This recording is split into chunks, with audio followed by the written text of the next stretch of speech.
શ્રી કૃષ્ણ બધાને કેમ છો? ચલો આપણે કોર્નનું શાક બનાવવાના છે આજે પંજાબી.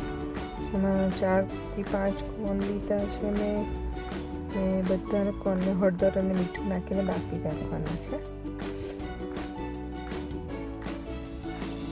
લગભગ તમારે 3 કે 4 જેવી સીટી મારવી પડશે.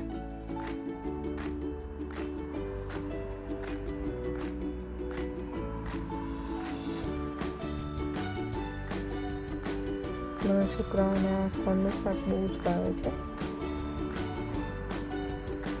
એટલે હું ઓલવેઝ બનાવતી હોઉં છું. આજે તમને બતાવવા માટે. ચલો,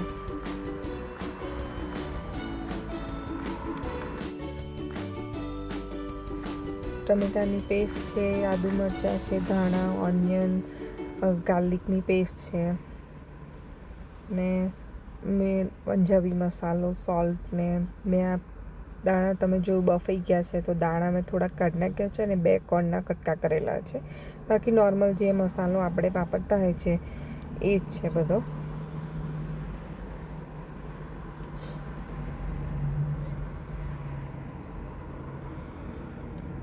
ને વ્હીપિંગ ક્રીમ છે. ઓકે, ચલો હવે એક પેન લેવાનું, એની અંદર 2 ચમચી ઘી,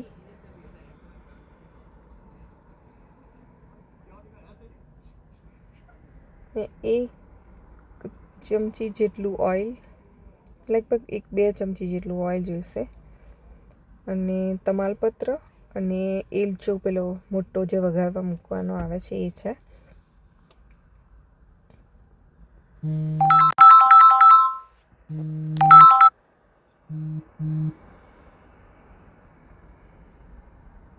પછી આપણે એમાં બરાબર ગરમ થઈ જાય ઓઇલને, એટલે થોડું જીરું મૂકીશું, લગભગ 1 ચમચી જેટલું. ડિપેન્ડ કે તમે વધારે ઓછું ખાતા હોય તો તમે મૂકી શકો છો, પણ મોસ્ટલી હું થોડું જીરું મૂકું છું.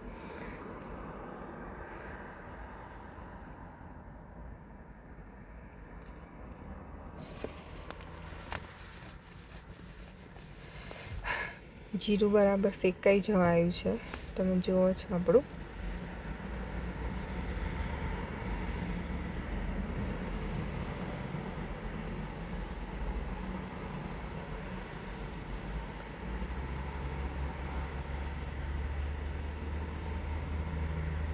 ને પછી થોડી હિંગ મૂકી અને ઓનિયન લઈને ઓનિયનને લેવાની છે આપણે,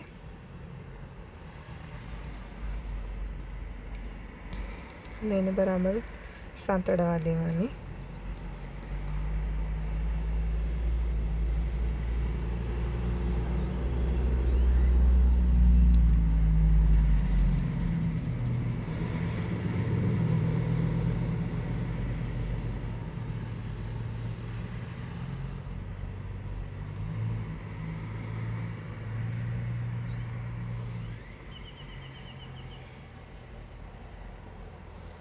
જો છો ઓનિયન હવે આપણી સતળાઈ ગઈ છે, એટલે આ લસણની ચટણી છે, કે લસણની પેસ્ટ બી નાખી શકો, પણ હું યુઝ્યુઅલી મોસ્ટલી લસણની ચટણી જ યુઝ કરતી હોઉં છું, કે મને શાકમાં એ વધારે ભાવે છે,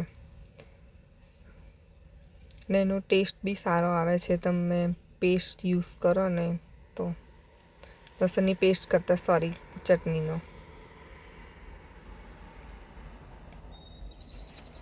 પછી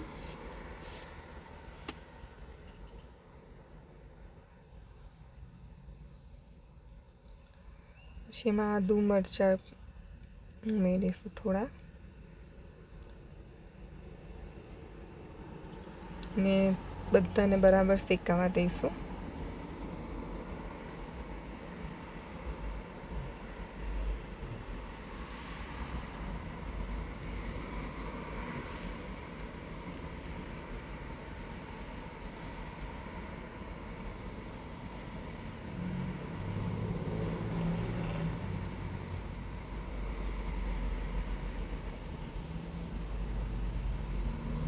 જોવો છો કે બધું ઓલમોસ્ટ શેકાઈ જવા આવ્યું છે.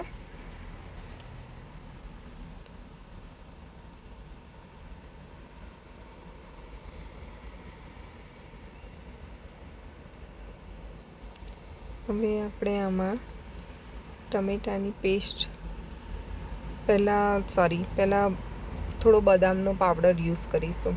હું એકચ્યુઅલી બદામ એકદમ પાવડર યુઝ નહીં કરતી, થોડુંક અધકચરી રાખું છું, એટલે આ રીતનો પાવડર યુઝ કરું છું.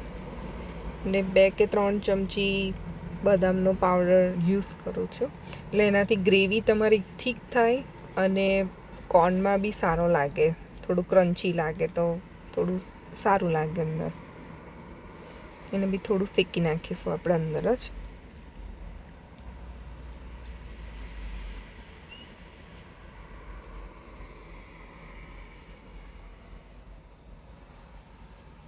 તમે જુઓ છો ઓલમોસ્ટ શેકાઈ ગયું છે, ઓઇલ ઉપર આવી ગયું છે. હવે એમાં મસાલો કરીશું બધો. આ પંજાબી કિંગ મસાલો છે 2 ચમચી.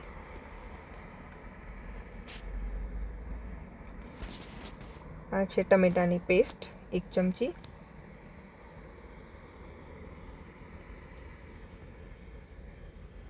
હળદર અડધી ચમચી.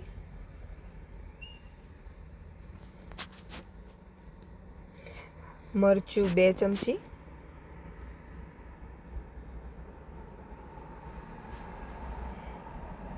ધાણા જીરું 1 ચમચી. હવે બધો મસાલો ફરીથી આપણે આમાં તેલમાં થોડો શેકી નાખીશું.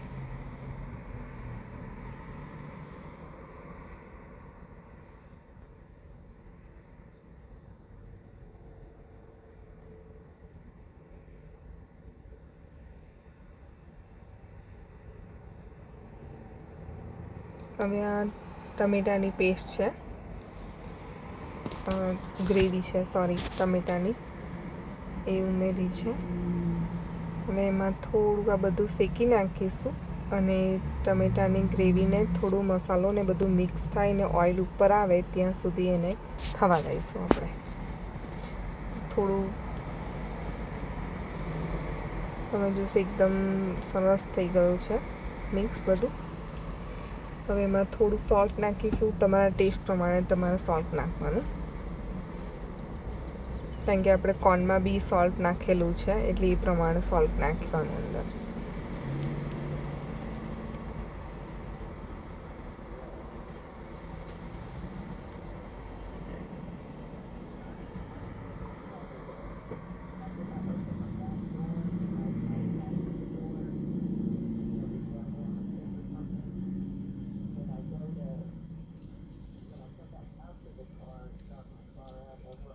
કે હવે 5 મિનિટ રાખ્યું હતું મેં.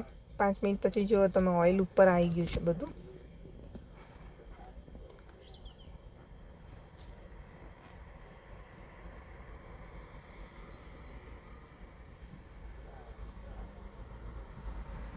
હવે આપણે પહેલાં જે દાણા કોર્નના કાઢેલા છે એ પહેલાં ઉમેરવાના એમાં.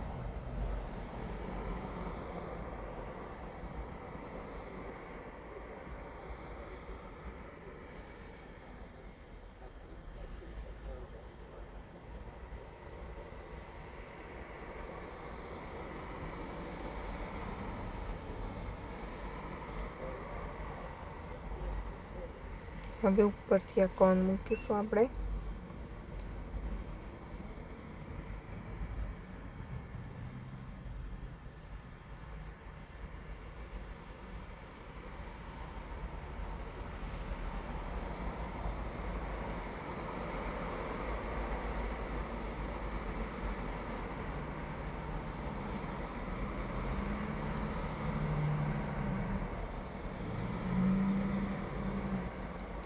હવે આ બધું બરાબર જો આવી રીતના મૂકી દીધા છે. હવે એને ચડવા દેવાના થોડીક વાર આવી રીતના જ, અને 2 મિનિટ તમારે જોઈતું હોય તો તમે ઢાંકી શકો, પણ મેં કોર્ન ઓલરેડી ચડી ગયેલા વધારે છે એટલે હું ઢાંકતી નહીં, એમનામ જ ચડવા દઈશ થોડીક વાર, એટલે બધો મસાલો કોર્નમાં ચડી જાય.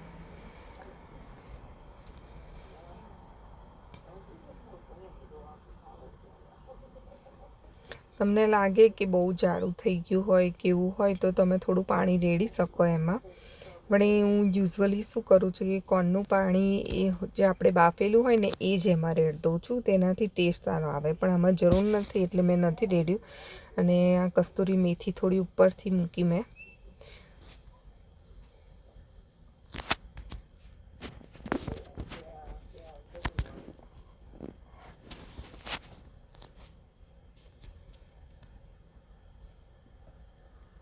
અને હવે આ વ્હીપિંગ ક્રીમ છે. તમે મલાઈ બી મૂકી શકો કે ક્રીમ બી મૂકી શકો કે તમારી જોડે કોઈ એક્સ્ટ્રા મિલ્ક પેલું હોય તો બી તમે જો બહુ જોઈતું હોય તો મિલ્ક બી મૂકી શકો આમાં, ને ક્રીમ બી મૂકી શકો. પણ હું એકચ્યુઅલી વ્હીપિંગ ક્રીમ જ યુઝ કરતી હોઉં છું બધામાં, મલાઈ યુઝ નહીં કરતી. ને આવી રીતના થોડું થોડું હલાવીને પછી એને પાછું 2 મિનિટ સુધી રાખવાનું તમારે, 1-2 મિનિટ ખાલી, એટલે એમાં છે ને ગ્રેવી સરસ ટેસ્ટ આવી જશે એનો.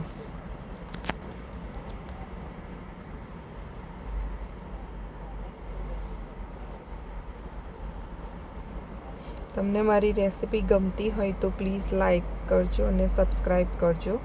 એનાથી મને વધારે બીજું બનાવવાનું મન થાય અને વિડીયો બનાવવાનું બી મન થાય. જો હવે આ રીતનું થઈ ગયું છે ટેસ્ટ. હવે ઉપર ધાણા થોડા મૂકીશું.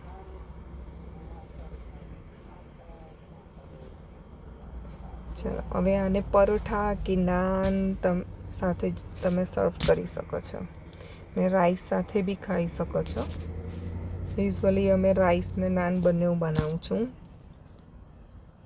રેડી છે, જુઓ તમે. I hope everybody like it. Thank you for watching. Thank you for watching everyone.